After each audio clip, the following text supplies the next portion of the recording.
ഞാൻ കിടന്നിരുന്ന ആ ഭാഗം ഫുള്ള് ബ്ലഡിൽ കുളിച്ച് കിടക്കായിരുന്നു. ഓടുണ്ട് ഉണ്ണിയുടെ കഴുത്തിൽ, അനക്കം കുറയുന്നുണ്ട്. ഇതൊക്കെ അവര് ഒറ്റ ശ്വാസത്തിൽ പറയുന്നുണ്ട്. പോയി കഴിഞ്ഞപ്പോഴാണ് എനിക്ക് പിന്നെ ഇതൊക്കെ സഹിക്കാൻ പറ്റുണ്ടായി തുടങ്ങിയത്. Hello guys, welcome back to my channel.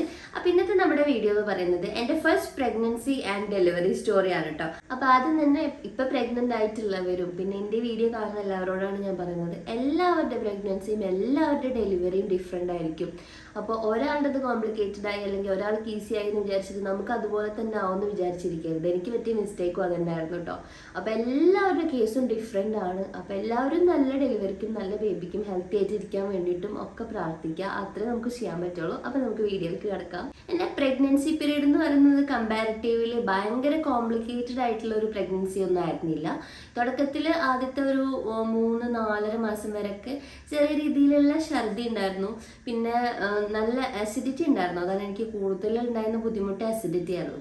പിന്നെ പ്രഗ്നൻസി പീരീഡ് കമ്പാരിറ്റീവ്ലി കുറച്ചും കൂടി ഈസി ആയിരുന്നു. പക്ഷെ ആകെ ഉണ്ടായിരുന്നൊരു ബുദ്ധിമുട്ടെന്ന് വെച്ചാൽ എൻ്റെ ബോഡി ഭയങ്കരമായിട്ട് സ്വെല്ലിങ് വരുന്ന ഒരു പ്രകൃതിയുള്ള ബോഡിയാണ്.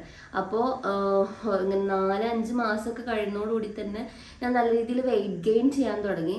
ഞാൻ ഫുഡൊക്കെ ലിമിറ്റഡ് ആയിട്ടുള്ള കഴിക്കുള്ളൂ എന്നുണ്ടെങ്കിലും കൂടെ ഈ സ്വെല്ലിങ് കാരണം നീര് വന്നിട്ട് നന്നായിട്ട് വെയിറ്റ് ഗെയിൻ ചെയ്യാൻ തുടങ്ങിയിട്ടുണ്ടായിരുന്നു. അപ്പോൾ എൻ്റെ പ്രഗ്നൻസി പീരീഡിൽ സ്റ്റാർട്ടിങ് വെയിറ്റ് എന്ന് പറയുന്നത് 62 ആയിരുന്നു. പക്ഷെ അത് നല്ലപോലെ കൂടാൻ തുടങ്ങിയിട്ടുണ്ടായിരുന്നു. ലാസ്റ്റത്തേക്കൊക്കെ ആകുമ്പോഴത്തേനും തന്നെ ഞാൻ ഭയങ്കരമായിട്ട് ഇങ്ങനെ നീര് വെച്ച് വന്ന് വീർത്ത് എൻ്റെ വയറൊക്കെ ഒരുപാടുണ്ടായിരുന്നു. അപ്പോൾ കാണുന്നവരെല്ലാവരും അപ്പോൾ ചോദിക്കുമായിരുന്നു ട്വിൻസ് ആണോ എന്നുള്ളത്. അത്ര വയറുണ്ടായിരുന്നു എനിക്ക്. അതിനനുസരിച്ച് നീരും ഉണ്ടായിരുന്നു. കാല് രണ്ടും ഭയങ്കരമായിട്ട് വന്ന് വീർത്ത് കെട്ടിയിട്ടുണ്ടാവുക. ഇത് ആക്ച്വലി എൻ്റെ സിസ്റ്ററിനും ഇതുപോലെ തന്നെ ആയിരുന്നു കേട്ടോ. അപ്പോൾ എനിക്കത് കണ്ടിട്ട് വലിയ പുതുമൊന്നും തോന്നില്ല. പക്ഷെ അത് വെച്ചിട്ടുള്ള സ്ട്രഗിൾ ഭയങ്കര ബുദ്ധിമുട്ടായിരുന്നു. ഈ നീര് കൂട്ടലിനനുസരിച്ച് നമ്മളിങ്ങനെ വെയിറ്റ് കയറാൻ വേണ്ടി തുടങ്ങും. പിന്നെ മാത്രമല്ല, എനിക്ക് ലാസ്റ്റത്തെ സ്കാനിങ്ങിലൊക്കെ വന്നിട്ടുണ്ടായിരുന്ന ഡ്യൂ ഡേറ്റ് എന്ന് പറയുന്നത് December 4 ആയിരുന്നു. പക്ഷെ December 4 ആയിട്ടും എനിക്ക് യാതൊരു വിധത്തിലുള്ള ഡെലിവറിയുടെ സിംറ്റംസ് ഉണ്ടായിരുന്നില്ല. പക്ഷെ ആ സമയമൊക്കെ ആകുമ്പോഴത്തേനും ഞാൻ ഭയങ്കരമായിട്ട് വെയിറ്റ് ഗെയിൻ ചെയ്തിട്ട് 92 kg വരെയൊക്കെ ആയിട്ടുണ്ടായിരുന്നു കേട്ടോ. അപ്പം ലാസ്റ്റത്തെ ചെക്കപ്പിന് ഞങ്ങളോട് ചെല്ലാൻ വേണ്ടി പറഞ്ഞിട്ടുണ്ടായിരുന്നത്, അത് നമുക്ക് പോകുമ്പോൾ അറിയില്ല, ലാസ്റ്റത്തെ ചെക്കപ്പാണെന്നൊന്നും അറിയില്ല, December 12 ആയിരുന്നു. അപ്പോൾ ഈ December 12 എന്നൊക്കെ പറയുന്ന ആ ഒരു ദിവസമൊക്കെ ആകുമ്പോഴത്തേനും എൻ്റെ കാലൊക്കെ വന്ന് വീർത്ത് കെട്ടി എനിക്ക് ഈ നീര് കാരണം ഇരിക്കാനും നിൽക്കാനും കിടക്കാനും പറ്റുന്നില്ല. ഭയങ്കര ബുദ്ധിമുട്ടായിരുന്നു. നമുക്ക് ഇത്ര വെയിറ്റ് കൂടുമ്പോൾ നമുക്ക് നമ്മളെ ബോഡി ക്യാരി ചെയ്യാൻ ബുദ്ധിമുട്ടാവുമല്ലോ. ഈ ഒരു ബുദ്ധിമുട്ടാണ് എനിക്ക് കൂടുതലായിട്ടുണ്ടായിരുന്നത്. അങ്ങനെ ഞങ്ങൾ 12 ചെക്കപ്പിന് വേണ്ടിയിട്ട് പോയതായിരുന്നു കേട്ടോ. ഞാൻ ഖത്തറിലായിരുന്നുകൊണ്ട് അവിടെ നമുക്ക് നോർമലായിട്ട് പെയിൻ വന്നെങ്കിൽ മാത്രമാണ്, വേറെ കോംപ്ലിക്കേഷൻസ് ഒന്നും ഇല്ലാന്നുണ്ടെങ്കിൽ അവർ അഡ്മിറ്റ് ചെയ്തിട്ട് നോക്കുള്ളൂ. പിന്നെ എന്തെങ്കിലും ഇതുപോലെ ബുദ്ധിമുട്ട് കാണണം, അപ്പോൾ അവർ അഡ്മിറ്റ് ചെയ്തിട്ട് ഇൻഡ്യൂസ് ചെയ്യുക, അല്ലെങ്കിൽ എന്തെങ്കിലും കോംപ്ലിക്കേറ്റഡ് ആയിട്ടുള്ള കേസസ് ആണെന്നുണ്ടെങ്കിൽ C-സെക്ഷൻ ചെയ്യുക, അങ്ങനെയൊക്കെ ചെയ്യും. അപ്പം ഞാൻ ചെന്ന സമയത്ത് എനിക്ക് ഡെലിവറിയുടേതായിട്ടുള്ള യാതൊരു സിംറ്റംസ് ഉണ്ടായിരുന്നില്ല. ഡയലേഷൻ ആവോ യൂട്രസിനോ അങ്ങനത്തെ യാതൊരു സിംറ്റംസും ഉണ്ടായിരുന്നില്ല. പക്ഷേ ഡോക്ടർക്ക് എന്നെ കണ്ടിട്ട് വിഷമായ ഒരു കാര്യം എന്താണെന്ന് വെച്ചാൽ എൻ്റെ കാലും ബോഡിയും വയറിൻ്റെ അടിഭാഗവും എല്ലായിടത്തും ഇങ്ങനെ നീര് വന്നിട്ട് ഞാൻ ആകെ ഇങ്ങനെ വീർത്ത് കെട്ടിരിക്കുന്ന ഒരു കണ്ടീഷനിലാണ് ഞാൻ അന്ന് അങ്ങോട്ട് ചെന്നത്. അത് കണ്ടപ്പോൾ അവർ പെട്ടെന്ന് അഡ്മിറ്റ് ചെയ്യാനുള്ള കാര്യങ്ങളൊക്കെ പറഞ്ഞു. അപ്പോൾ നമ്മൾ ഈ ഹോസ്പിറ്റൽ ബാഗൊക്കെ റെഡിയാക്കി വെച്ചിട്ടുണ്ടായിരുന്നെങ്കിലും കൂടെ അന്ന് അഡ്മിറ്റ് ആക്കുമെന്ന് വിചാരിച്ചിട്ടുണ്ടായിരുന്നില്ല. കാരണം നമ്മളെ മൈൻഡിൽ നാച്ചുറലായിട്ട് വീട്ടിൽ നിന്ന് പെയിൻ വന്നെങ്കിൽ മാത്രമേ ഇവർ അഡ്മിറ്റ് ചെയ്യുന്നുള്ളൂ എന്നുള്ളതാണ്. അപ്പോൾ ഇവർ പെട്ടെന്ന് പറഞ്ഞു, ഈ ഒരു കണ്ടീഷനിൽ ഇങ്ങനെ ആഴ്ചയിൽ ഇങ്ങനെ 3-4 കിലോ കൂടിക്കൊണ്ടിരിക്കുന്ന ഒരു സമയത്ത് ഇതുപോലെ ഇനിയിപ്പോൾ വീട്ടിലേക്ക് പറഞ്ഞേക്കാൻ പറ്റില്ല, ഓൾറെഡി ഡ്യൂ ഡേറ്റും കഴിഞ്ഞു. അപ്പോൾ അങ്ങനെ ഇരിക്കുമ്പോൾ ഈ നമ്മൾ പറയില്ല 9 മാസത്തെ 9 ദിവസത്തെ ഒരു കണക്കുണ്ടെന്ന്, ആ ഒരു കണക്ക് പ്രകാരം ഉള്ള ഡേറ്റും കഴിഞ്ഞിട്ടുണ്ടായിരുന്നു കേട്ടോ. അപ്പോൾ December 12 ഇവർ അഡ്മിറ്റ് ആവാൻ വേണ്ടി പറഞ്ഞത്. അങ്ങനെ ഞങ്ങൾ അന്ന് തന്നെ ഞാനും ഉമ്മയും ഹസ്ബൻഡും കൂടെയാണ് ഹോസ്പിറ്റലിൽ പോയിട്ടുണ്ടായിരുന്നത്. അപ്പോൾ ഖത്തറിൽ ഹമദ് ഹോസ്പിറ്റലിലായിരുന്നു. അപ്പോൾ അവിടെ പെട്ടെന്ന് തന്നെ അഡ്മിറ്റ് ചെയ്തു. അവർ അഡ്മിറ്റ് ചെയ്തിട്ട് പറഞ്ഞു, പിന്നെ ബേബിയുടെ മൂവ്മെൻറ്റ്സിൽ എന്തൊക്കെയോ ഒരു ഹെബ്നോർമാലിറ്റീസും കാണുന്നുണ്ട്. അപ്പോൾ ഇടയ്ക്ക് ഇല്ലാതാവുന്നുണ്ട്, അനക്കില്ലാതൊക്കെ ആവുന്നുണ്ട്. അപ്പോൾ ഇനിയിപ്പോൾ അത് നമുക്ക് വെച്ചിരിക്കേണ്ട, നമുക്ക് മെഡിസിൻ വെച്ചിട്ട് പെയിൻ ഇൻഡ്യൂസ് ചെയ്യാമെന്ന് പറഞ്ഞു അവർ. ആദ്യം അവർ അഡ്മിറ്റ് ആവാൻ വേണ്ടി പറഞ്ഞപ്പോൾ എനിക്ക് ഭയങ്കര സന്തോഷമായിരുന്നു കേട്ടോ. കാരണം എന്താണെന്ന് വെച്ചാൽ ആ സമയത്ത് ഞാൻ 42ാമത്തെ ആഴ്ചയിലായിരുന്നു ഉണ്ടായിരുന്നത്. അപ്പോൾ എല്ലാവരും പറഞ്ഞത് ഒരു 37 to 40 വീക്സിൻ്റെ ഉള്ളിൽ ഞാൻ ഞാൻ എന്തായാലും പ്രസവിക്കും, അങ്ങനത്തെ ഒരു കണ്ടീഷനാണ് എന്നെ കാണുന്നവർക്കുണ്ടെങ്കിൽ ഇപ്പം പ്രസവിക്കും തോന്നും. കാരണം അത്രയും വയറ് വന്ന് താഴോട്ട് ഇറങ്ങിയിട്ടൊക്കെ ആയിരുന്നു ഉണ്ടായിരുന്നത്. പിന്നെ ബേബിയുടെ പൊസിഷനും എല്ലാം ഒക്കെ നോർമലായിരുന്നു. പക്ഷെ ഇതാണ് ഞാനിങ്ങനെ നീര് വന്ന് വീർത്ത് കെട്ടിയിട്ടുള്ള കണ്ടപ്പോൾ എല്ലാവരും വിചാരിച്ചു പെട്ടെന്ന് തന്നെ പ്രസവിക്കായിരിക്കും എന്നൊക്കെ എല്ലാവരും പറഞ്ഞു. പക്ഷെ 42ാമത്തെ ആഴ്ച ആയപ്പോഴാണ് എന്നെ അഡ്മിറ്റ് ചെയ്തിട്ടുണ്ടായിരുന്നത്. അങ്ങനെ അഡ്മിറ്റ് ചെയ്തു. ഫസ്റ്റ് ഒരു ഡോക്ടർ വന്നിട്ട് നമുക്കൊരു കൗൺസിലിംഗ് പോലെയൊക്കെ തരും. അവരെന്നോട് കുറേ കാര്യങ്ങൾ നേരത്തെ കുട്ടി പറഞ്ഞു കേട്ടോ. നമ്മൾ മുന്നേ കുട്ടി നിങ്ങളോട് പറയുകയാണ് കുറച്ച് കോംപ്ലിക്കേഷൻസ് ഉള്ളൊരു കേസായിട്ടാണ് കാണുന്നത്, നമുക്ക് കുറച്ച് സമയം 1-2 പ്രാവശ്യം ഇൻഡ്യൂസ് ചെയ്ത് നോക്കിയിട്ട് പറ്റുന്നില്ല എന്നുണ്ടെങ്കിൽ നമ്മൾ എന്തായാലും C-സെക്ഷനിലേക്ക് പോകും. പിന്നെ അങ്ങനത്തെ ബോഡി ആണെന്നുണ്ടെങ്കിൽ ഭയങ്കര വീക്കായിട്ടുള്ള ഒരു കണ്ടീഷനിൽ ഉണ്ടായിരുന്നത്. അപ്പോൾ എന്തായാലും നമുക്ക് ശ്രമിച്ച് നോക്കാമെന്നൊക്കെ പറഞ്ഞിട്ട് ഒരു ലേഡി ഡോക്ടർ ആയിരുന്നു. ലേഡി ഡോക്ടർ വന്നിട്ട് എന്നോട് സംസാരിച്ചിട്ട് പോയി. അവിടുന്ന് പോയി കുറേ നേരം എൻ്റെ കണ്ടീഷനും പിന്നെ ബേബിയുടെ എല്ലാം നോക്കി അവർ കുറേ നേരം മോണിറ്റർ ചെയ്തതിന് ശേഷം അവർ വന്നിട്ട് ഫസ്റ്റ് ഒരു ഉച്ച കഴിഞ്ഞ സമയത്ത് വൈകുന്നേരം കാണുന്ന സമയത്താണ് എന്നിട്ട് ആദ്യത്തെ പ്രാവശ്യം ഇൻഡ്യൂസ് ചെയ്തിട്ടുണ്ടായിരുന്നത്. അപ്പോൾ എൻ്റെ വിചാരം എന്താണെന്ന് വെച്ചാൽ ഈ മെഡിസിൻ വെച്ച് കഴിഞ്ഞിട്ടുണ്ടെന്നുണ്ടെങ്കിൽ പെട്ടെന്ന് നല്ല വേദന വരും, വേഗം പ്രസവിക്കും, അങ്ങനെയാണ്. ഈ മെഡിസിൻ വെക്കാത്ത കാരണം കൊണ്ടാണ് ഞാൻ പ്രസവിക്കാത്തതെന്നായിരുന്നു എൻ്റെ വിചാരം. പക്ഷേ ഈ മെഡിസിൻ വെച്ചിട്ട് ആദ്യത്തെ ഒരു 5-6 മണിക്കൂറായിട്ടും എനിക്ക് യാതൊരു കുലുക്കമില്ല, പ്രസവിക്കാനുള്ള യാതൊരു ലക്ഷണങ്ങളും കാണുന്നില്ല. നാട്ടിലാണെന്നുണ്ടെങ്കിലും അവിടെയാണെന്നുണ്ടെങ്കിലും എല്ലാവരും ഇങ്ങനെ ഇപ്പം എൻ്റെ വേദന പോലും വരാത്തേന്ന് വിചാരിച്ചിട്ട് എല്ലാവരും ഇങ്ങനെ വിളിക്കുക, ഫോൺ ഇങ്ങനെ വരുന്നുണ്ട്. അപ്പം എല്ലാവരും വിചാരം ഇത്ര ആയില്ല, പിന്നെ അഡ്മിറ്റ് ചെയ്ത് കഴിഞ്ഞാൽ പെട്ടെന്ന് പ്രസവിച്ച് വരികയായിരിക്കും എന്നുള്ളതായിരുന്നു. പക്ഷേ ഒരു രക്ഷയുണ്ടായിരുന്നില്ല. മെഡിസിൻ വെച്ചിട്ട് ആദ്യത്തെ കുറേ സമയത്തിന് വേദനയുടെ യാതൊരു ലക്ഷണങ്ങളും ഉണ്ടായിരുന്നില്ല കേട്ടോ. കോൺട്രാക്ഷൻസ് ആണ് ഫസ്റ്റ് എനിക്ക് മനസ്സിലായി തുടങ്ങിയത്. വയറിങ്ങനെ വന്ന് മുറുകി കെട്ടിയിരിക്കുന്ന പോലെ ഒക്കെ തോന്നിയത്. ഒരുപാട് സമയം കഴിഞ്ഞിട്ട് പിന്നെ സിംറ്റംസ് ഒന്നും കാണാതായപ്പോൾ അവർ 2ാമതും ഇൻഡ്യൂസ് ചെയ്തു. 2ാമതും മെഡിസിൻ വെച്ചിട്ടുണ്ടായിരുന്നു. 2 പ്രാവശ്യമാണ് എനിക്ക് അങ്ങനെ മെഡിസിൻ വെച്ചിട്ടുണ്ടായിരുന്നു കേട്ടോ. 2ാമത് ഇൻഡ്യൂസ് ചെയ്തിട്ട് ഒരു 2-3-4 മണിക്കൂർ കഴിയുമ്പോഴത്തേനും എനിക്കിങ്ങനെ കോൺട്രാക്ഷൻസ് കൂടി വരാൻ തുടങ്ങിയിട്ടുണ്ടായിരുന്നു. അപ്പോൾ എനിക്കിത് എന്താ ചേഞ്ച് എന്ന് മനസ്സിലാവുണ്ടായില്ല, കോൺട്രാക്ഷൻസ് ആണെന്ന് മനസ്സിലാവുണ്ടായില്ല. അപ്പോൾ നമ്മളിങ്ങനെ അസിസ്റ്റ് ചെയ്യാൻ വേണ്ടിയിട്ട് അവിടെ നഴ്സുമാർ വന്നു പോകും. അപ്പോൾ ഞാൻ അവരോട് ചോദിച്ചു ഇതന്നെയാണോ കോൺട്രാക്ഷൻസ് എന്ന് ചോദിച്ചു. അപ്പോൾ അവർ പറഞ്ഞു ആ കോൺട്രാക്ഷൻസ് തന്നെയാണ്, ഇനിയിപ്പോൾ മെല്ലെ മെല്ലെ വേദന കൂടി വരുമായിരിക്കും എന്ന് പറഞ്ഞു. അങ്ങനെ ഒരു പുലർച്ചെ നാട്ടിലെ ഒരു സുബഹി സമയമൊക്കെ ആവുന്ന സമയത്താണെന്ന് തോന്നുന്നുണ്ട് എനിക്കിങ്ങനെ ചെറിയ രീതിയിൽ ഇങ്ങനെ, അപ്പോഴൊന്നും ഞാൻ ഉറങ്ങിയിട്ടില്ല, ഒന്നും ആക്കിയിട്ടില്ല, ഉറക്കമൊന്നും കിട്ടുന്നുണ്ടായില്ല. സമയം എനിക്ക് വേറെ ഒരുപാട് ബുദ്ധിമുട്ടൊന്നും ഉണ്ടായില്ല, പക്ഷെ ഉറക്കം കിട്ടുന്നില്ല, ഇത് എന്താവും എന്ന് ആലോചിച്ചിട്ട്. അങ്ങനെ നാട്ടിലൊരു പുലർച്ചെ സമയമായപ്പോൾ ഇങ്ങനെ ചെറിയ രീതിയിൽ എനിക്ക് നമ്മുടെ മോഷൻ പാസ് ചെയ്യുന്ന ഭാഗത്തൊരു പ്രഷർ പോലെ, അതാണ് എനിക്ക് ഡെലിവറി പെയിൻ ആയിട്ട് വന്നിട്ടുണ്ടായിരുന്ന വേദന കേട്ടോ. ആ ഭാഗത്ത് നല്ലൊരു പ്രഷർ പോലെയും ഇങ്ങനെ കോൺട്രാക്ഷൻസ് ഇങ്ങനെ ഇടയ്ക്കിടയ്ക്ക് കൂടി വരുന്ന പോലെ, ഈ വേദന ഇങ്ങനെ ഇടവിട്ട് വരുന്ന പോലെ തോന്നി. അപ്പോൾ അത് കഴിഞ്ഞിട്ടും വേദന ഇങ്ങനെ ചെറിയ രീതിയിൽ വരുന്നുണ്ടായിരുന്നുള്ളൂ. പിന്നെ നേരം വെളുത്തതിൻ്റെ ശേഷം ഇങ്ങനെ മെല്ലെ മെല്ലെ ഈ വേദനയുടെ ഇൻറ്റൻസിറ്റി ഇങ്ങനെ കൂടി വരാൻ തുടങ്ങി. എനിക്ക് എപ്പോഴും ഇങ്ങനെ ബാത്റൂമിൽ പോകാനുള്ള സെൻസേഷൻ വരാൻ തുടങ്ങി. എനിക്ക് മെയിനായിട്ട് ഉണ്ടായിരുന്നത് ഈ മോഷൻ പോകുന്ന ഭാഗത്ത് ഭയങ്കര പ്രഷർ കിട്ടുന്ന പോലെ, അത് സഹിക്കാൻ പറ്റാത്തൊരു വേദനയായിട്ട് ഇങ്ങനെയായിരുന്നു എനിക്കുണ്ടായിരുന്ന പെയിൻ കേട്ടോ. അപ്പോൾ അങ്ങനെ വേദന കൂടുന്നുണ്ടായി, അവർ വന്നിട്ട് മോണിറ്റർ ചെയ്യുന്നുണ്ടായി. അപ്പോൾ കോൺട്രാക്ഷൻസിൻ്റെ ഇതൊക്കെ അവർ വന്നിട്ട് മോണിറ്റർ ചെയ്യുന്നുണ്ടായിരുന്നു കേട്ടോ. പിന്നെ കുറച്ച് കഴിഞ്ഞപ്പോൾ ഡോക്ടർ വന്നിട്ട് പറഞ്ഞു, ഇത്തിരി കഴിഞ്ഞാൽ ഡോക്ടർ വന്നിട്ട് വാട്ടർ ബ്രേക്ക് ചെയ്യാൻ പോകണമെന്ന് പറഞ്ഞു. അപ്പം എനിക്ക് ചെറുതായിട്ട് പേടിയായിട്ടോ. സംഭവം ഞാൻ ഈ ത്രൂ ഔട്ട് പ്രഗ്നൻസിയിൽ ഫുൾ ടൈം എന്തൊക്കെയാണ് സംഭവിക്കുക, ഡെലിവറിയുടെ ടൈമിൽ എന്തൊക്കെയാണ് സംഭവിക്കുക, ഓരോ ആഴ്ചയിൽ എന്തൊക്കെയാണ് സംഭവിക്കുന്നത്, നമ്മുടെ ശരീരത്തിന് എന്ത് ചേഞ്ചസ് ആണ് ഉണ്ടാവുക, ബേബിക്ക് എന്ത് ചേഞ്ചസ് ആണ് ഉണ്ടാവുക, ഈ വക കാര്യങ്ങളെല്ലാതും ഞാനിങ്ങനെ എപ്പോഴും സെർച്ച് ചെയ്തുകൊണ്ടിരിക്കും. അങ്ങനെ എനിക്ക് കാര്യങ്ങളെ പറ്റിയിട്ടൊക്കെ ഏകദേശം ഒരു ഐഡിയ നല്ലോണം ഉണ്ടായിരുന്നു. പക്ഷേ ഒരു വാട്ടർ ബ്രേക്ക് ചെയ്യാൻ വേണ്ടി വരികയാണെന്ന് പറഞ്ഞപ്പോൾ ഞാൻ ചെറുതായിട്ടൊന്ന് പേടിച്ചിട്ട്. കാരണം എന്താ വെച്ചാൽ ഓൾറെഡി വേദന സ്റ്റാർട്ട് ചെയ്തല്ലോ. അപ്പം അതിൻ്റെ ഇങ്ങനെ ധൈര്യം ഇങ്ങനെ പോകാൻ തുടങ്ങി. ഞാൻ ഉണ്ടായിരുന്ന എക്സൈറ്റ്മെൻ്റ് ഒക്കെ ചെറിയ രീതിയിൽ ഇങ്ങനെ പോകാൻ തുടങ്ങി. എന്നാലും അറിയുന്ന കാര്യങ്ങളൊക്കെ ആയതുകൊണ്ട് ഞാൻ എക്സ്പെക്ട് ചെയ്യുന്നുണ്ടായിരുന്നു ഓരോന്നായിട്ട്. പിന്നെ ഡോക്ടർ വന്നു, PV ചെയ്തിട്ട് നമ്മുടെ വാട്ടർ ബ്രേക്ക് ചെയ്യാൻ പോവാണെന്ന് പറഞ്ഞിട്ട് അവർ പ്രൊസീജിയർ കഴിഞ്ഞിട്ട് പോയി. അപ്പം തന്നെ ഒന്നും ബ്രേക്ക് ആയിട്ടുണ്ടായില്ല. അത് കഴിഞ്ഞിട്ട് ഞാൻ ഒന്ന് വാഷ്റൂമിൽ പോയി തിരിച്ചിറങ്ങി വന്നപ്പോൾ ഒരൊറ്റയടിക്ക് വാട്ടർ ബ്രേക്ക് ആയിട്ട് ഞാൻ ബാത്റൂമിൽ നിന്ന് നടന്നു വന്ന ആ ഭാഗം ഫുള്ള് അവിടെ ലിക്വിഡായിട്ടോ. അങ്ങനെ പിന്നെ നഴ്സുമാർ വന്നിട്ട് പറഞ്ഞു ഇനി നടക്കണ്ട, ഇനി ഒരു ഭാഗത്ത് അവിടെ കിടന്നു എന്ന് പറഞ്ഞിട്ട് അവരെന്നെ വന്നിട്ട് അവിടേക്ക് ക്ലീൻ ചെയ്തിട്ട് എന്നെ പിടിച്ച് അവിടെ കിടത്തി കഴിഞ്ഞിട്ട് പിന്നെ അവർ വന്നിട്ട് പറഞ്ഞു ഇനി നമുക്ക് റൂമിൽ നിന്ന് ലേബർ റൂമിലോട്ട് പോവാം, ഇനിയിപ്പോൾ വേദന നല്ലോണം കൂടുന്നുണ്ടല്ലോ എന്ന് പറഞ്ഞു. ആ സമയക്കാകുമ്പത്തിന് നല്ല വേദനയായി തുടങ്ങിയിട്ടുണ്ടായിരുന്നു. ഞാൻ എന്നെ പുറത്തേക്ക് കാണിക്കുന്നുണ്ടായിരുന്നില്ലെങ്കിൽ കൂടെ എനിക്ക് നല്ല വേദന ആയിട്ടുണ്ടായിരുന്നു കേട്ടോ. അങ്ങനെ അവരെന്നെ ലേബർ റൂമിലേക്ക് കൊണ്ടുവന്ന് അവിടെ എങ്ങനെയാണെന്ന് വെച്ചാൽ ലേബർ റൂമിൻ്റെ ഉള്ളിൽ ഡെലിവറിയുടെ ടൈം വരെ ഉമ്മാക്ക് കൂടെ നിൽക്കായിരുന്നു. ലേഡീസ് ഓൺലി ഹോസ്പിറ്റൽ ആയതുകൊണ്ട് ഹസ്ബൻഡിന് ലേബർ റൂമിൻ്റെ പുറത്തേ നിൽക്കാൻ പറ്റുള്ളായിരുന്നു. അപ്പം ഞാൻ അവരോടൊക്കെ യാത്ര പറഞ്ഞിട്ട് ഉമ്മ എൻ്റെ കൂടെ പോന്നു. ഇക്കാരോടൊക്കെ യാത്ര പറഞ്ഞിട്ട് ഞാൻ ഡെലിവറി റൂമിലേക്ക് പോയി. എനിക്ക് ആ ഒരു ഇത്രയും സംഭവങ്ങളൊക്കെ നടക്കുന്നതിൻ്റെ ഇടയിൽ എനിക്ക് കരച്ചിൽ വന്നത് ആ ഒരു സമയത്താണ്. ഒരു ഭയങ്കര ഫീലിംഗ് ആണ്. നമ്മൾ ലേബർ റൂമിലേക്ക് കയറി പോകുമ്പോൾ എനിക്കിപ്പോൾ പറയുമ്പോൾ കൂടെ സങ്കടം വരുന്നുണ്ട്. ഹസ്ബൻഡിനോട് നമ്മൾ പോയിട്ട് വരാം എന്നൊക്കെ പറഞ്ഞിട്ട് പോകുന്ന ആ ഒരു മൊമെൻ്റ് ഉണ്ടല്ലോ, അത് പ്രഷ്യസ് ആണോ എന്താണെന്നറിയില്ല. എനിക്ക് ആ സമയത്ത് ഭയങ്കര സങ്കടം വരുന്നുണ്ടായി. പക്ഷെ ഞാൻ മുമ്പ് മുന്നിൽ കരഞ്ഞിട്ടൊന്നും ഉണ്ടായില്ല. അങ്ങനെ ഞങ്ങൾ അവിടുന്ന് എന്നെ ലേബർ റൂമിലേക്ക് കൊണ്ടുപോയി കേട്ടോ. പിന്നെ അവിടെ ഉമ്മ ഉണ്ടായിരുന്നു, കൂടെ ഉമ്മ ഉണ്ടായിരുന്നു. ലേബർ റൂമിൽ എത്തി കുറച്ച് കഴിയുമ്പോഴത്തേനൊക്കെ തന്നെ അത്യാവശ്യം സമയമായിട്ടുണ്ടായിരുന്നു. ഡിസംബർ 13 ഒക്കെ ഒരു ഉച്ച നേരം ഒക്കെ കഴിഞ്ഞിട്ടുണ്ടായിരുന്നു. അപ്പം ഇതിന് വേദന നല്ല രീതിയിൽ കൂടി എൻ്റെ ക്ഷമൊക്കെ നശിച്ചു. ഞാൻ വാവിട്ട് കരയാൻ തുടങ്ങിയിട്ടുണ്ടായിരുന്നു. ഭയങ്കരമായിട്ട് കരയുന്നുണ്ടായിരുന്നു ഞാൻ. എനിക്ക് സഹിക്കാൻ പറ്റുന്നുണ്ടായില്ല. പിന്നെ അവിടെ നമുക്ക് അവർ കുറേ ഇതുപോലെ ലോഫിംഗ് ഗ്യാസ്, എപ്പിഡ്യൂറൽ ഇങ്ങനത്തെ ഓപ്ഷൻസ് ഒക്കെ തരും. അപ്പം അതിൽ നമ്മൾ പറഞ്ഞു എപ്പിഡ്യൂറൽ ഇപ്പോൾ എടുക്കണ്ട, നോക്കിയിട്ട് വേണമെങ്കിൽ തീരെ പറ്റുന്നില്ലെങ്കിൽ എടുക്കാമെന്ന് പറഞ്ഞിട്ട് അപ്പോൾ അവരെനിക്ക് ലോഫിംഗ് ഗ്യാസ് പോലത്തെ എന്തോ തന്നിട്ടുണ്ടായിരുന്നു. പക്ഷെ അതൊക്കെ വെറുതെ എന്താ പറയുക സമാധാനം കിട്ടാൻ മാത്രം. വേദന വന്നും പോയി കൊണ്ട് നിൽക്കും. എപ്പിഡ്യൂറൽ പിന്നെ ഞാൻ എടുത്തില്ല കേട്ടോ. അപ്പത്തിനും പിന്നെ ഡെലിവറി ആയിട്ടുണ്ടായിരുന്നു. അപ്പോൾ ഇങ്ങനെ നല്ലോണം അവർ ഡയലേഷൻ്റെ എത്ര കൂടുന്നുണ്ട് എന്നൊക്കെ നോക്കുന്നുണ്ടായിരുന്നു.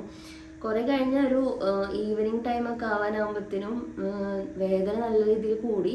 എനിക്ക് പെട്ടെന്ന് ബോഡിയുടെ നമ്മുടെ ഈ ഭാഗത്തുള്ള വെയിറ്റൊക്കെ നല്ല രീതിയിൽ താഴേക്ക് ഇറങ്ങി പോകുന്നുണ്ടോ എന്ന് തോന്നി. പിന്നെ ഇങ്ങനെ വേദന നല്ല രീതിയിൽ കുറഞ്ഞു വരാനും തുടങ്ങി. പിന്നെ അവിടെ ഞാൻ കണ്ടത് എന്താണെന്ന് വെച്ചാൽ അവർ പെട്ടെന്ന് ഉമ്മാനെ പുറത്താക്കി. ഞാൻ കിടന്നിരുന്ന ബെഡിനെ അവർ പെട്ടെന്ന് അവിടെ ഇവിടെയൊക്കെ ഓരോ മെഷീനൊക്കെ എടുത്ത് വെച്ചിട്ട് അവരതിനെ ഡെലിവറിക്കുള്ള സെറ്റപ്പിലേക്ക് ആക്കി എടുത്തു കേട്ടോ. ഉമ്മാനെ പെട്ടെന്ന് തന്നെ അവർ പുറത്തേക്ക് മാറ്റിയിട്ടുണ്ടായിരുന്നു. പിന്നെ ഡോക്ടർ വന്നു. പിന്നെ അവർ ബേബിയുടെ അനക്കം കുറയുന്നുണ്ട്, അപ്പോൾ എന്നോട് നല്ല രീതിയിൽ പുഷ് ചെയ്യാൻ പറഞ്ഞു. അപ്പോൾ എനിക്ക് ആദ്യം മനസ്സിലാവുന്നുണ്ടായില്ല ഇത് എങ്ങനെ പുഷ് ചെയ്യും. പിന്നെ അവർ ഡെമോൺസ്ട്രേറ്റ് ചെയ്ത് കാണിച്ചു തന്നു. ഇങ്ങനെ ചെയ്യും സമയം കളയല്ലേ, കോഡ് ഉണ്ട് ഉണ്ണിയുടെ കഴുത്തിൽ, അനക്കം കുറയുന്നുണ്ട്, ഇതൊക്കെ അവർ ഒറ്റ ശ്വാസത്തിൽ പറയുന്നുണ്ട്. അപ്പോൾ എനിക്ക് അങ്ങോട്ട് ടെൻഷൻ കയറി, എന്തൊക്കെ ചെയ്യണം, പുഷ് ചെയ്യണം, ഈ കൊച്ചിനെന്തോ ആയെന്ന് പറയുന്നു. അപ്പോൾ ഇതൊക്കെ കണ്ടപ്പോൾ ഞാൻ ആകെ പേടിച്ചു. പിന്നെ സത്യം പറഞ്ഞാൽ എനിക്ക് ഓർമ്മയില്ല കേട്ടോ ക്ലിയർ ആയിട്ട് എന്തൊക്കെയായിരുന്നെന്ന്. പിന്നെ ഒരു 5-10 സെക്കൻഡിനുള്ളിലാന്ന് തോന്നുന്നു അവർ എൻ്റെ ഡെലിവറി വാക്യൂം അസിസ്റ്റഡ് ആയിരുന്നു. അപ്പോൾ എനിക്ക് പുഷ് ചെയ്തിട്ട് ബേബി അത്രയും ഇതിൽ പുറത്തേക്ക് വരുന്നുണ്ടായില്ല. അപ്പോൾ പെട്ടെന്ന് അവർ വാക്യൂം വെച്ചിട്ട് ബേബിനെ പുറത്തേക്ക് എടുക്കുകയാണ് ചെയ്തിട്ടുണ്ടായിരുന്നത്. അപ്പോൾ എടുത്തു കഴിഞ്ഞിട്ട് അവരെന്നോട് പറഞ്ഞു 2 പ്രാവശ്യം കോഡ് ചുറ്റിട്ടുണ്ടായിരുന്നു ബേബിൻ്റെ കഴുത്തിൽ, കുഴപ്പമൊന്നുമില്ല, എല്ലാം നോർമലാണെന്ന് പറഞ്ഞു. പിന്നെ എല്ലാം ശാന്തമായി. ആ ലേബർ റൂമിലുണ്ടായിരുന്ന ബഹളം അവസാനിച്ചു. എൻ്റെ ആ വേദനയും മാറി. സ്റ്റിച്ച് ഇടുന്നതൊക്കെ ആ ഒരു സെഡേഷനിൽ ഞാൻ അറിയുന്നുണ്ടായിരുന്നു. അങ്ങനെ മൊത്തത്തിലൊരു കാമായിട്ടുള്ള സിറ്റുവേഷനായി. സിസ്റ്റേഴ്സ് വന്നിട്ട് പെട്ടെന്ന് തന്നെ 2-3 പേര് എൻ്റെ അടുത്ത് നിന്നു. കൊച്ചിനെ കൊണ്ടുവന്ന് എനിക്ക് കാണിച്ചു തന്നു. പിന്നെ ബാക്കിയുള്ളവർ ക്ലീനിങ്ങും ഞാൻ കിടത്തിയിരുന്ന പോലെ പഴയ പോലെ തന്നെ ആ ബെഡിനാക്കി എടുത്തിട്ട് പിന്നെ കുറേ സമയത്തിന് എന്നോട് റിലാക്സ് ആയിക്കോളാൻ പറഞ്ഞിട്ട് ഉണ്ണി ഉണ്ടായില്ല കൂടെ. ഉണ്ണീനെ അവർ ചെക്കപ്പിനൊക്കെ വേണ്ടിയിട്ട് കൊണ്ടുപോയി. വേറെ ആരും വന്നിട്ടുണ്ടായില്ല. അപ്പോൾ അവിടെ ഹോസ്പിറ്റലിൽ ഉള്ള നഴ്സുമാർ മാത്രമേ ഉണ്ടായിരുന്നുള്ളൂ. പിന്നെ കുറേ സമയം എന്നോട് പറഞ്ഞു ഉറങ്ങാൻ പറ്റുന്നുണ്ടെങ്കിൽ കുറച്ച് നേരം ഒന്ന് ഉറങ്ങി നോക്കുന്നു പറഞ്ഞപ്പോൾ ഞാൻ പറഞ്ഞു എനിക്ക് ഉറങ്ങാനൊന്നും പറ്റുന്നില്ല. മെയിലൊക്കെ ഇങ്ങനെ ഉറങ്ങണ പോലത്തെ ഒരു വേദന. കുറച്ച് ആ ഒരു 5-10 മിനിറ്റിൻ്റെ ഇടയിൽ തന്നെ എൻ്റെ ശരീരം മൊത്തത്തിൽ മാറി വരുന്ന പോലെ എനിക്ക് തോന്നി. വേറൊരു എന്തൊക്കെയോ അതുവരെ ഇല്ലാത്ത വേറൊരു ഫീലിംഗ് ആയിരുന്നു ബോഡിയിൽ ആ സമയത്ത്. പിന്നെ കുറച്ച് കഴിഞ്ഞപ്പോൾ ബേബിനെ കൊണ്ടുവന്ന് എൻ്റെ അടുത്ത് തന്നെ അവർ കൊണ്ടുവന്ന് കിടത്തി. കുറച്ച് ദൂരെയായിരുന്നു, എനിക്ക് കാണാമായിരുന്നു, ഉണ്ണി കിടക്കുന്ന കാണാമായിരുന്നു. പിന്നെ എൻ്റെ കൈ തന്നിട്ട് പറഞ്ഞു ഇപ്പോൾ വീട്ടിലുള്ളവർ കാണാൻ വേണ്ടിയിട്ട് വരുന്നു പറഞ്ഞു. അപ്പോൾ ഉമ്മയും ഹസ്ബൻഡും കൂടിയിട്ടാണ് ആദ്യം കാണാൻ വന്നിട്ടുണ്ടായിരുന്നത്. പിന്നെ ഉമ്മയും കുഞ്ഞുമ്മയും കൂടെ വന്നെന്ന് തോന്നുന്നു. ഉമ്മ പിന്നെ കുറച്ച് നേരം ഉണ്ടായിരുന്നു അവിടെ. എനിക്ക് കൃത്യമായിട്ട് ഓർമ്മയില്ല, അതൊക്കെ ആരൊക്കെ വന്നു പോയി എന്നുള്ളതൊരു മിന്നായം പോലെ ഓർമ്മയുള്ളൂ കേട്ടോ. അങ്ങനെ വേറെ കുഴപ്പങ്ങളൊന്നും ഇല്ല, എല്ലാം ഓക്കെ ആണെന്ന് വിചാരിച്ചിട്ട് ഉണ്ണിനെ ഞാൻ ഇങ്ങനെ നോക്കിയാൽ എനിക്ക് കാണാൻ പറ്റുന്ന ഒരു ദൂരത്തിലാണ് കിടത്തിയിട്ടുണ്ടായിരുന്നു. അപ്പം ഞാൻ ഓക്കെ, എനിക്ക് കഴിക്കാൻ എന്തോ ജ്യൂസൊക്കെ തന്നു. എന്നോട് ഒറ്റയ്ക്ക് യൂറിൻ പാസ് ചെയ്യാൻ പറ്റുമോ, ബാത്റൂമിൽ പോകാൻ പറ്റുമോ എന്ന് ചോദിച്ചു. അപ്പോൾ എനിക്ക് ആ സമയത്ത് പറ്റുന്നുണ്ടായില്ല. അപ്പോൾ അവർ പറഞ്ഞു പിന്നെ ഇനിയിപ്പോൾ ട്യൂബ് ഇടാം, വേറെ ഓപ്ഷൻ ഇല്ല, എന്തായാലും ഇപ്പോൾ യൂറിൻ പാസ് ചെയ്യണമല്ലോ എന്ന് പറഞ്ഞു. അങ്ങനെ അവർ അതിന് ട്യൂബ് ഇട്ടു. അവിടുന്ന് ഒരു 1.5 മണിക്കൂർ കഴിഞ്ഞിട്ടാണ് പിന്നെ ഡോക്ടർ ചെക്ക് ചെയ്യാൻ വേണ്ടി വന്ന് നോക്കിയപ്പോൾ ആ സമയമാകുമ്പോഴത്തേനും എനിക്ക് വേറൊരു തരം പെയിൻ വരാൻ തുടങ്ങിയിട്ടുണ്ടായിരുന്നു. ആ സ്റ്റിച്ചിട്ട ഭാഗത്ത് എന്തൊക്കെയോ കിട്ടുന്ന വലിഞ്ഞു മുറുകുന്ന പോലത്തെ ഒരു വേദന. അപ്പം ഞാൻ ആദ്യം വിചാരിച്ചത് നോർമലായിരിക്കും, സ്റ്റിച്ചിട്ടതല്ല, ഇത്രയും സെൻസിറ്റീവ് ആയിട്ടുള്ള ഒരു ഭാഗത്ത് സ്റ്റിച്ചിട്ടതല്ല, അതിൻ്റെ ആയിരിക്കും എന്ന് വിചാരിച്ചു. പക്ഷെ ഫസ്റ്റ് ഒരു ഡോക്ടർ വന്ന് നോക്കിയിട്ട് ആ ഡോക്ടർ ആകെ എന്തൊക്കെയോ പാനിക്കായിട്ട് പോകുന്ന പോലെ എനിക്ക് തോന്നി. അപ്പം ഞാൻ പേടിച്ചു, എന്ത് പറ്റി, വേറെ എന്തെങ്കിലും പ്രശ്നമുണ്ടോ എന്നൊക്കെ വിചാരിച്ചു. പിന്നെ ഡോക്ടർ വേറെ 3-4 ഡോക്ടേഴ്സിനെ ഓടി വിളിച്ചിട്ട് വന്നിട്ട് അവരെല്ലാവരും കൂടെ ചെക്ക് ചെയ്യുന്നുണ്ടായിരുന്നു. അവരെല്ലാവരും ചെക്ക് ചെയ്തിട്ട് പെട്ടെന്ന് എൻ്റെ കണ്ണിലൊരു മിന്നായം പോലെ ഞാൻ കണ്ടത് എന്താണെന്ന് വെച്ചാൽ, ഞാൻ കിടന്നിരുന്ന ബെഡിൻ്റെ അടിഭാഗത്ത് ഉണ്ടായിരുന്ന ഒരു ഷീറ്റ് പോലത്തെ സാധനം അവരെടുത്ത് മാറ്റുന്നുണ്ട്. ആ എടുത്ത് മാറ്റുന്ന സാധനം ബ്ലഡ് ഇങ്ങനെ അതിമന്നിങ്ങനെ ഒലിച്ചിറങ്ങുന്നുണ്ടായിരുന്നു. അത് കണ്ടപ്പോൾ ഞാൻ ആകെ പേടിച്ചിട്ടോ. പിന്നെ അവിടെ ആകെ ഒരു തിക്കുന്നവരക്കായിരുന്നു. ഒരുപാട് നഴ്സുമാർ ഓടി വരുന്നു, ഒരുപാട് പേര് അങ്ങോട്ടും കിടന്ന് ഓടിക്കളിക്കുന്നു. എനിക്ക് എന്താണെന്ന് മനസ്സിലാവണില്ല. ഞാൻ അവരോട് ചോദിക്കുന്നുണ്ട്, എല്ലാം മലയാളീസ് അല്ല, വേറെ വേറെ ലാംഗ്വേജസ് സംസാരിക്കുന്നവരാണ്. അപ്പോൾ അതിലാരും മലയാളീസ്, എനിക്ക് പരിചയമുള്ള മലയാളീസിന് ആരും കാണാനും ഇല്ല. അപ്പോൾ ഞാൻ ആരോടൊക്കെയോ ചോദിക്കുന്നുണ്ടായി എന്താ സംഭവിക്കുക. അപ്പോൾ അവരൊക്കെ ഒരു ഓട്ടം ബഹളത്തിലാണ് നിൽക്കുന്നത്. അതിൽ ഞാനൊരു നേരത്തെ അടുത്ത് വിളിച്ചിട്ട് ചോദിച്ചു, എന്തെങ്കിലും പ്രശ്നമുണ്ടോ, എനിക്കാണെങ്കിൽ ഭയങ്കര ബുദ്ധിമുട്ടാവുന്നുണ്ടെന്നാണ്. അപ്പോൾ അവർ പറഞ്ഞു ഇൻറ്റേർണൽ ബ്ലീഡിങ് ആവുന്നുണ്ട്, പെട്ടെന്ന് തന്നെ നമുക്ക് വേറൊരു പ്രൊസീജിയറിൻ്റെ റൂമിലേക്ക് മാറണം, ഓപ്പറേഷൻ തിയേറ്ററിലേക്ക് കൊണ്ടുപോകണം എന്ന് പറഞ്ഞു. അപ്പം ഞാൻ ആകെ തളർന്നു. ഞാൻ സത്യം പറഞ്ഞാൽ കരയാൻ തുടങ്ങി. എനിക്ക് എന്തോ സംഭവിക്കുകയാണെന്ന് വിചാരിച്ചിട്ട്.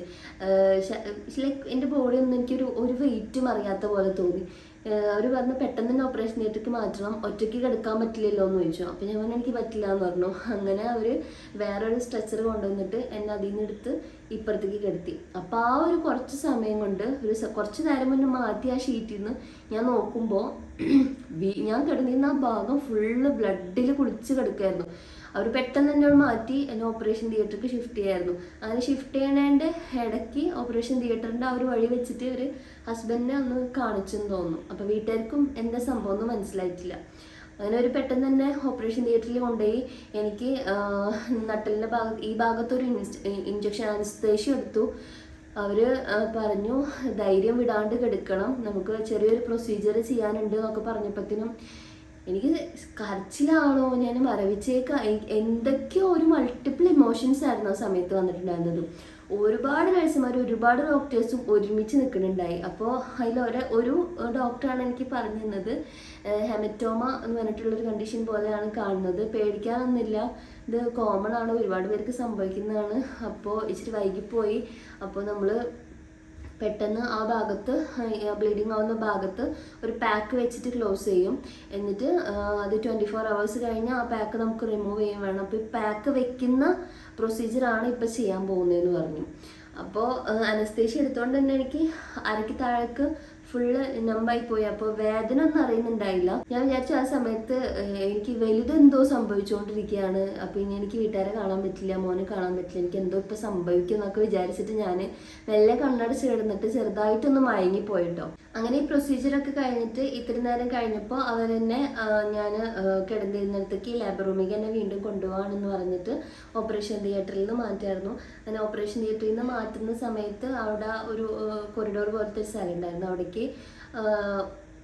ഇക്കാടെ കുഞ്ഞിപ്പയും ഇക്കയും ഉമ്മയും കൂടെ വന്നിട്ടുണ്ടായിരുന്നു. അപ്പോൾ ഇങ്ങനെ ജസ്റ്റ് ഞാൻ ഇങ്ങനെ കണ്ണുറന്ന് നോക്കിയപ്പോൾ ഞാൻ ഹസ്ബൻഡിനെ ഇക്കാനെ കണ്ടിട്ടുണ്ടായിരുന്നു. അപ്പോൾ ഞാൻ ഇക്കാട് ചോദിച്ചു, ഉണ്ണി എവിടെ, എനിക്ക് കുഴപ്പമൊന്നുമില്ലല്ലോ എന്ന് ചോദിച്ചു. അപ്പോൾ ഇതൊക്കെ എനിക്കൊരു വിന്യായം പോലെ ഓർമ്മയുള്ളൂ. എനിക്ക് അവിടെ വെച്ച് കണ്ടത് എനിക്ക് ഓർമ്മയുണ്ട്.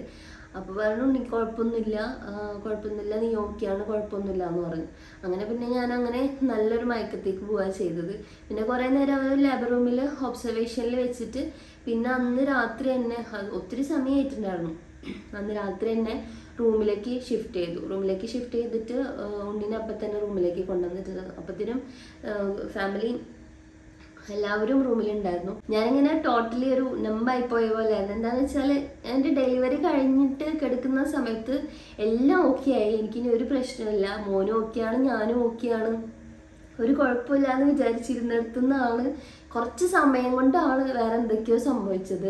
അതും എനിക്ക് ഈ അനസ്തേഷ്യയുടെ ഡോസ് വിട്ടാൽ വേദന വരുന്നവർ പറയും കൂടെ ചെയ്തിട്ടുണ്ടായിരുന്നുകൊണ്ട് ഞാൻ ഭയങ്കരമായിട്ട് പാനിക്കായിട്ട് ഇരിക്കുന്നുണ്ടായി കേട്ടോ.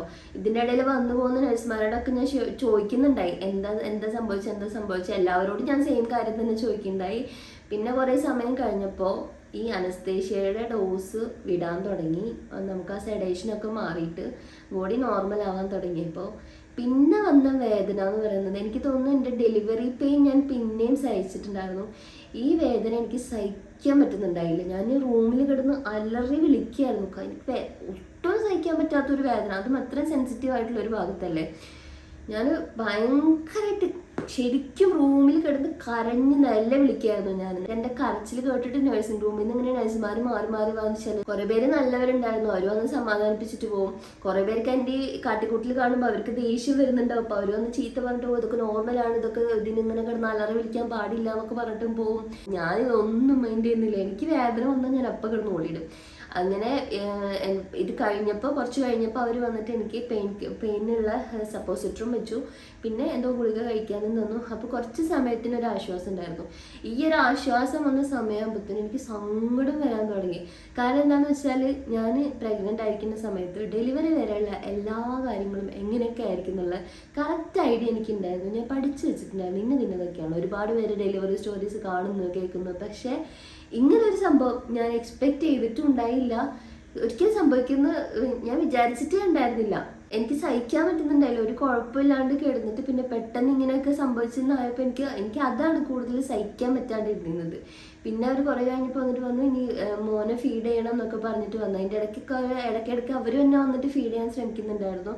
പിന്നെ ഇടയ്ക്ക് അവർ തന്നെ വന്നിട്ട് ഫോർമുലയും കൊടുക്കുന്നുണ്ടായിരുന്നു. അപ്പോൾ ഈ പെയിൻ കില്ലറിൻ്റെ ഡോസ് വിടുമ്പോഴൊക്കെ രാത്രി പാതിരാത്രി ആയിട്ട് ഞാൻ കിടന്ന് കരച്ചില്ല. അപ്പം അങ്ങനെ ഇരിക്കുമ്പോൾ എനിക്ക് ആ കുട്ടിയുടെ നാടോ പേരോ ഒന്നും ഓർമ്മയില്ല. എൻ്റെ അതേ ഏജിലുള്ള ഒരു കുട്ടിയുടെ നേഴ്സ് അയച്ചിട്ടുണ്ടായിരുന്നു. അപ്പോൾ ആ കുട്ടി വന്നിട്ട് കുറേ നേരം എൻ്റെ കൂടെ ഇരുന്നു. ഒരു ചെറിയൊരു എൻ്റെ പ്രായമൊക്കെ ഉണ്ടായിരുന്നുള്ളൂ എന്ന് തോന്നുന്നു ആ കുട്ടിക്ക്. ആ സമയത്ത് ഒരു കുട്ടി ഉണ്ടെന്നാണ് പറഞ്ഞിട്ടുണ്ടായിരുന്നു അന്ന്.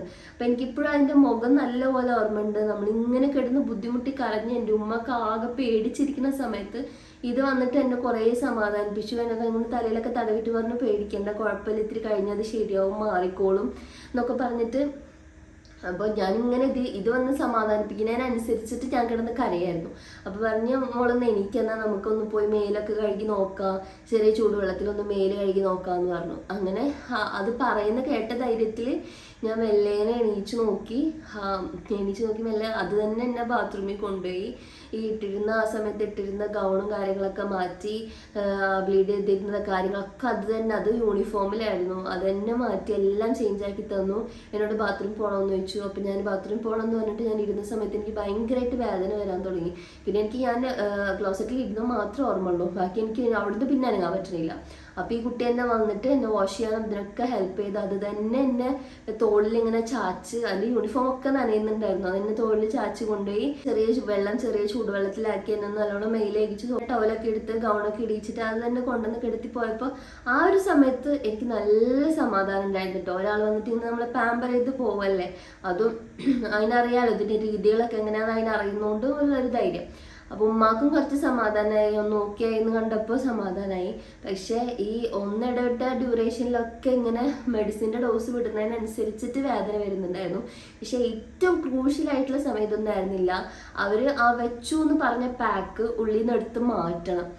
അതിന് ഡോക്ടർ വരുന്നുണ്ടെന്ന് പറഞ്ഞപ്പോഴാണ് ഞാൻ വീണ്ടും പേടിച്ചത്. എനിക്ക് പ്രസവിക്കാൻ ഇത്ര പേടി ഉണ്ടായിരുന്നില്ല. ഇതേവർ എടുത്തു മാറ്റാൻ വരണമെന്ന് പറഞ്ഞപ്പോൾ ഞാൻ അവർ വരുന്നതെന്ന് കേട്ടപ്പോഴത്തേനും കരച്ചിൽ തുടങ്ങി. എടുക്കണ്ട, എനിക്ക് പേടിയാണെന്നൊക്കെ പറഞ്ഞിട്ട്. എൻ്റെ കൂടെ ഹസ്ബൻഡ് ഉണ്ടായിരുന്നു. മൂപ്പര് പറഞ്ഞ വേറെ ഒരു ഓപ്ഷൻ ഇല്ല, നീ കുറച്ച് ധൈര്യം സംഭരിച്ച് എടുത്തേ പറ്റുള്ളൂ എന്നൊക്കെ പറഞ്ഞിട്ട് അവർ റൂമിൽ നിന്ന് മാറി. ഒരു ചെറിയൊരു അധികം ഏജില്ലാത്തൊരു ഡോക്ടറായിരുന്നു. പുള്ളിക്കാരി വന്നിട്ട് എന്നോട് പറഞ്ഞ ധൈര്യം ഏറ്റെടുക്കുക, ഇതും എടുത്ത് മാറ്റിക്കഴിഞ്ഞാൽ പിന്നെ ടോട്ടലി ഒരു ഹീലിംഗ് പീരീഡിലേക്ക് പൊക്കോളും, വേറെ പ്രശ്നമൊന്നുമില്ല, ബ്ലീഡിങ് നിൽക്കാൻ വേണ്ടി നമ്മൾ വെച്ചതല്ല, എന്തായാലും എടുത്ത് മാറ്റണമല്ലോ എന്നൊക്കെ പറഞ്ഞു. പിന്നെ ഞാൻ അവിടെ കിടന്ന് അലറിയത് മാത്രമേ എനിക്ക് ഓർമ്മയുള്ളൂ. അവർ ആ PV ചെയ്യുന്ന പോലത്തെ പ്രൊസീജിയർ ചെയ്തിട്ട് ആ പാക്ക് എടുത്തുകൊണ്ട് പോയി. ഞാൻ വിചാരിച്ചു, പഠിച്ചവൻ എന്നെ അവിടെ കൊന്നു കളയാറുന്നില്ല ഇതിലും ഭേദം. ഈ ഒരു കുറച്ച് സമയം കൊണ്ട് എന്തെല്ലാം വേദനകളാണ് സഹിച്ചു കൂട്ടിയത്, സഹിക്കാൻ പറ്റുന്നുണ്ടായില്ല. ഞാനൊക്കെ സങ്കടവും ഈ വേദനയും ഒക്കെ കൂടിയിട്ട് ഞാൻ കിടന്ന് അലറി കരച്ചിലായിരുന്നു. എൻ്റെ ഉമ്മ സത്യം പറഞ്ഞാൽ എൻ്റെ ഉമ്മ ഭയങ്കര ധൈര്യമുള്ള ഒരാളാണ്. നാട്ടിലൊക്കെ ആകുമ്പോൾ ഉമ്മ ഒരുപാട് ആൾക്കാർ നമ്മളെ അയൽപ്പക്കത്തുള്ളവരും അങ്ങനെ റിലേറ്റീവ്സും ഒരുപാട് ആൾക്കാർ ഇങ്ങനെ കുറച്ച് ധൈര്യത്തിൽ കാണുന്ന ഒരാളാണ് എൻ്റെ ഉമ്മ. അവർക്ക് എന്തെങ്കിലും ആവശ്യം ഉണ്ടെങ്കിൽ ഇതുപോലെ എന്തെങ്കിലും അസുഖങ്ങളൊക്കെ വരുമ്പോൾ ഉമ്മയാണ് വിളിച്ചിട്ട് സമാധാനിപ്പിക്കാറ്, ഇതാക്കാറൊക്കെ. പക്ഷെ എൻ്റെ ഈ ഒരു കാട്ടിൽ എൻ്റെ ഈ ഒരു സിറ്റുവേഷൻ വന്നപ്പോൾ എൻ്റെ ഉമ്മക്ക് ഒരു ധൈര്യം ഇല്ലാത്ത പോലെ അതുപോലത്തെ ചൂട്ടിലായിരുന്നു ഞാൻ കാണിച്ചിരുന്നത്. എനിക്കാണെന്നുണ്ടെങ്കിൽ എനിക്ക് ഈ വേദന സഹിച്ച് പിടിച്ച് വെക്കാം എന്നുള്ള ഒരു കണ്ടീഷനൊക്കെ എപ്പോഴേ കഴിഞ്ഞു പോയിട്ടുണ്ടായിരുന്നു. ഞാൻ ഇങ്ങനെ റൂമിൽ കിടന്ന് അലറി കരയുന്ന കണ്ടപ്പോൾ ഒരു പ്രാവശ്യം ഉമ്മ വന്നിട്ട് എന്നോട് അടുത്ത് പറഞ്ഞു, നീ ഒന്ന് സമാധാനപ്പെടാൻ നോക്കി ഇങ്ങനെ ശബ്ദം ഉണ്ടാക്കി കരയില്ലേ. അത് കേൾക്കുമ്പോൾ റേസ് അവിടെ പുറത്തുനിന്ന് ഇങ്ങനെ പേടിച്ച് ടെൻഷൻ അടിച്ച് നിൽക്കുകയാണ്. അത് കാണുമ്പോൾ ഉമ്മക്ക് വിഷമാവണമെന്ന് പറഞ്ഞു. എനിക്ക് ആ സമയത്ത് ഇതൊന്നും ചെവി കയറുണ്ടായില്ല. എനിക്കറിയാം എൻ്റെ ഈ കരച്ചിലും ബഹളമൊക്കെ കേൾക്കുമ്പോൾ ഇക്കെ പേടിക്കുന്നുണ്ടാവുമെന്ന് എനിക്കറിയാം. പക്ഷെ എനിക്ക് വേദന വരുമ്പോൾ വേറെ ഒന്നും ചെയ്യാൻ തോന്നുന്നുണ്ടായില്ല. ഒന്നും കൂടെ അലറി കരഞ്ഞു കഴിഞ്ഞാൽ അപ്പോൾ ഒരു സുഖം കിട്ടും. അതുപോലെയായിരുന്നു. പിന്നെ മെല്ലെ ആ ഒരു പ്രൊസീജിയർ കഴിഞ്ഞതിൻ്റെ വേദനയൊക്കെ ഒതുങ്ങി സ്റ്റിച്ചിൻ്റെ വേദന മാത്രമായിട്ട് വരാൻ തുടങ്ങി. പിറ്റേ ദിവസമൊക്കെ ആകുമ്പോഴത്തേനും ഞാൻ നല്ലോണം ഉറങ്ങി എണീച്ചപ്പോൾ അവർ ഉണ്ണിനെ ഇടയ്ക്കിടയ്ക്ക് വന്ന് ഫീഡ് ചെയ്തിട്ട് അവിടെ അടുത്ത് കൊണ്ടു കെടുത്തിയിട്ടുണ്ടായിരുന്നു. അപ്പോൾ രാവിലെയൊക്കെ ആകുമ്പോഴത്തേനും ഈ വേദനയൊക്കെ ഒന്ന് നല്ലോണം ആ ഭയങ്കര സഹിക്കാൻ പറ്റാത്ത വേദനയിൽ നിന്ന് മാറി നോർമലായിട്ടുള്ള സ്റ്റിച്ച് ഇട്ടതിൻ്റെ ആ ഒരു ബുദ്ധിമുട്ട് മാത്രമായിട്ട് ബാക്കി നിന്നു. പിന്നെ അവിടെ അധികം ദിവസം നമ്മളവിടെ ഹോസ്പിറ്റലിൽ കിടത്തിയില്ല. സെക്കൻഡ് ഡേ ഒക്കെ ആകുമ്പോഴത്തേനും നമ്മളോട് പറഞ്ഞു ഇനിയിപ്പോൾ നോർമലായിട്ടുള്ള മെഡിസിനും കാര്യങ്ങളൊക്കെ ഫോളോ അപ്പ് ചെയ്താൽ മതി, പോകാൻ കുഴപ്പമൊന്നുമില്ല, ഉണ്ണി ഫീഡ് എടുക്കുന്നൊക്കെ ഉണ്ട്, പാൽ കുടിക്കുന്നൊക്കെ ഉണ്ട്, പ്രശ്നമൊന്നുമില്ല, പൊക്കോളും, ഇനിയിപ്പോൾ വേദന വരാണ്ടിരിക്കാൻ വേണ്ടിയിട്ട് ഉള്ള കാര്യങ്ങളൊക്കെ ശ്രദ്ധിച്ചാൽ മതി, എന്തെങ്കിലും ബുദ്ധിമുട്ടുണ്ടെന്നുണ്ടെങ്കിൽ അപ്പോൾ എമർജൻസിയിൽ വിളിച്ചിട്ട് വരണം എന്ന് പറഞ്ഞു. അപ്പോൾ പിന്നെ ഞങ്ങൾ ഡിസ്ചാർജ് ചെയ്യാനുള്ള കാര്യങ്ങളൊക്കെ നോക്കി ഞങ്ങൾ ഡിസ്ചാർജ് ആയി. ഡെലിവറി കഴിഞ്ഞ് 3rd ഡേ ആകുമ്പോഴത്തേനും ഞങ്ങൾ വീട്ടിലേക്ക് വന്നു കേട്ടോ. വീട്ടിലേക്ക് വന്നപ്പോൾ തന്നെ ഞാൻ പകുതി സമാധാനമായിട്ടുണ്ടായിരുന്നു. ഞാൻ വിചാരിച്ചു ഓക്കെ ആയി, ഇനിയിപ്പോൾ ആ ഒരു ഭയങ്കര വേദന സഹിച്ച് കിടന്ന ആ ഒരു പീരീഡൊക്കെ കഴിഞ്ഞില്ലേ, ഇനിയിപ്പോൾ അങ്ങനത്തെ പ്രൊസീജിയറുകളൊന്നും ഇല്ലല്ലോ, ഇനി മെല്ലെ ഉണങ്ങിക്കോളും, സ്റ്റിച്ച് ഉണങ്ങേണ്ട സമയമല്ലേ ഉള്ളൂ, എല്ലാം ഓക്കെ ആയിക്കോളും എന്ന് വിചാരിച്ചു. പക്ഷേ അപ്പോഴും കഴിഞ്ഞിട്ടുണ്ടായിരുന്നില്ല. എൻ്റെ ആക്ച്വൽ സ്ട്രഗ്ലിംഗ് പീരീഡ് സ്റ്റാർട്ട് ചെയ്തത് ആ സമയത്തായിരുന്നു.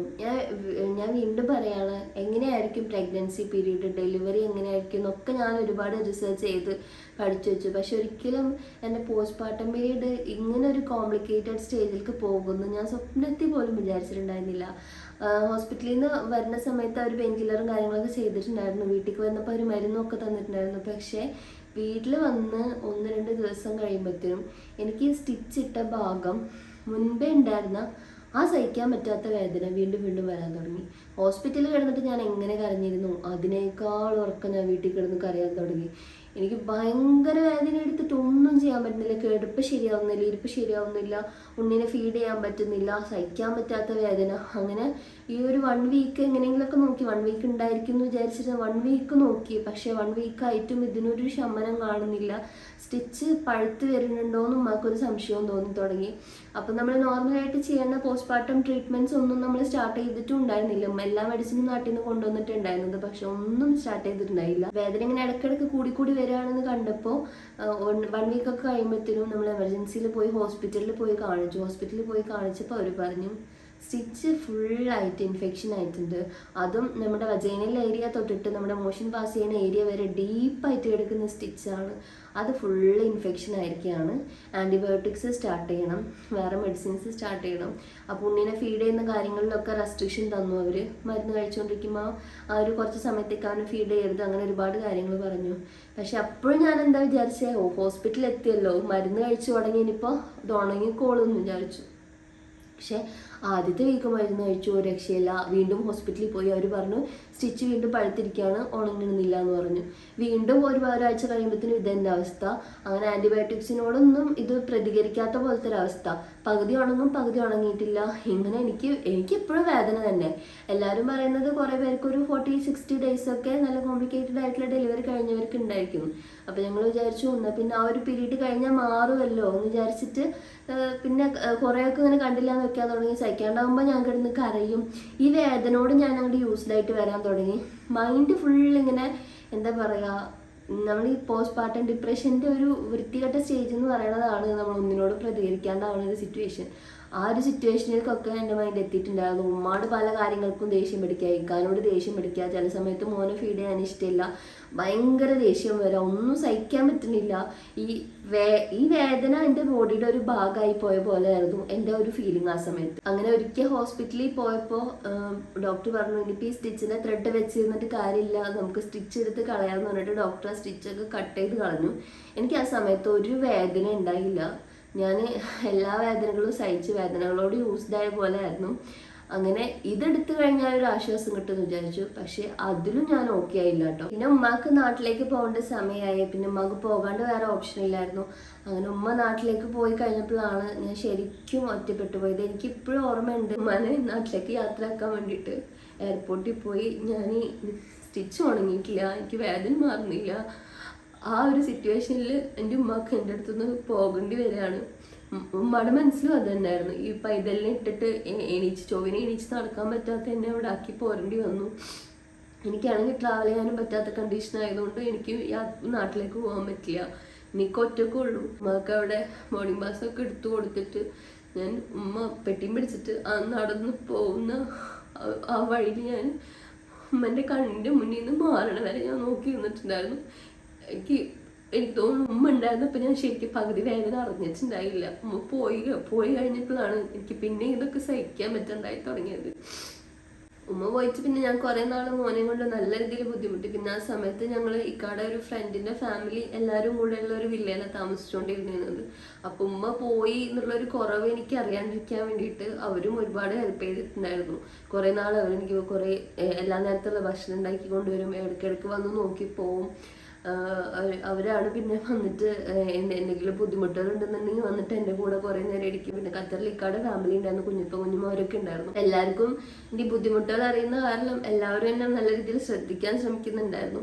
പക്ഷെ പിന്നെ ആ ഒരു സമയമാകുമ്പോഴത്തേനും 2020 നമുക്ക് കൊറോണ വന്ന സമയമായിട്ടുണ്ടായിരുന്നല്ലോ. 2020 ഒരു മാർച്ച് ഏപ്രിൽ ടൈമൊക്കെ ആകുമ്പോഴത്തേനും ഖത്തറിൽ കൊറോണ സ്ഥിരീകരിച്ചിട്ടുണ്ടായിരുന്നു.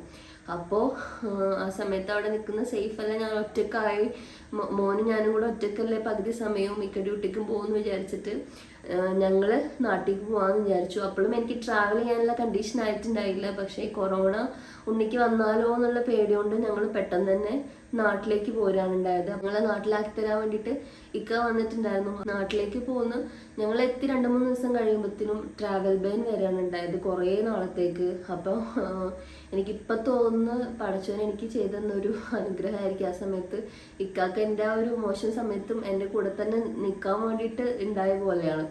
നാട്ടിൽ വന്ന് കുറച്ച് ദിവസം കഴിയുമ്പോഴത്തേനും എനിക്ക് ക്ലൈമറ്റ് ചേഞ്ച് കാരണം എനിക്ക് അലർജിയുടെ ചുമ നല്ല രീതിയിൽ വരും. ബ്രോങ്കൈറ്റിസ്, നമ്മുടെ ഈ ആസ്മയുടെ ചുമ പോലത്തെ ഒക്കെ ഒരു ഭയങ്കര വൃത്തികെട്ടൊരു ചുമ എനിക്ക് വരാറുണ്ടായിരുന്നു. അപ്പം നാട്ടിൽ വന്ന് കുറച്ച് ദിവസം കഴിയുമ്പോഴത്തേനും എനിക്ക് ചുമ ഇങ്ങോട്ട് വന്നു.